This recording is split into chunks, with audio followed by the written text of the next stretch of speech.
The spectacle of President Putin's end-of-year question and answer event and its length are legendary. 4.5 hours today. This year, the focus of Western observers was on where he believes the war in Ukraine is going. Russia had become stronger, he said, because of the invasion, but he was ready to compromise in peace talks involving President-elect Trump. Any kind of event with Vladimir Putin is tightly stage-managed. Please welcome.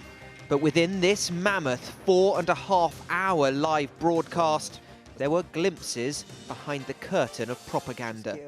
Much of the focus was the war in Ukraine. He was asked what he would have changed. He said he wished he'd invaded earlier, but amidst the tough rhetoric, signs he would welcome peace talks under soon-to-be President Trump. Politics is the art of compromise, and we've always said we are prepared for negotiations and compromises. For Putin, peace involves holding on to Crimea, shown as part of Russian territory on the map behind him throughout.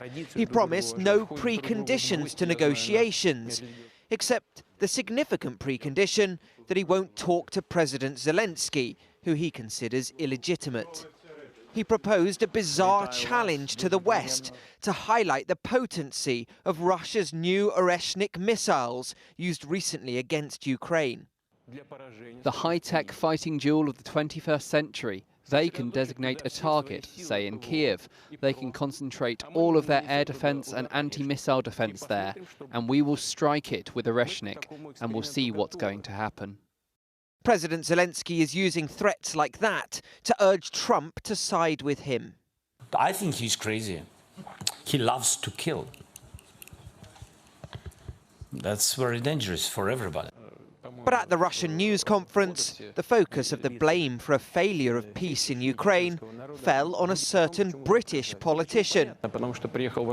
Prime Minister Johnson with the great hair, a person with great hair, travelled there and said they need to fight to the last Ukrainian. That's what they're doing now.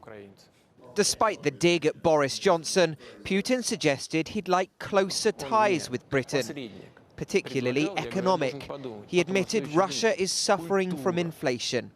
Amongst the bravado and careful choreography, brief insights into what President Putin may be really thinking.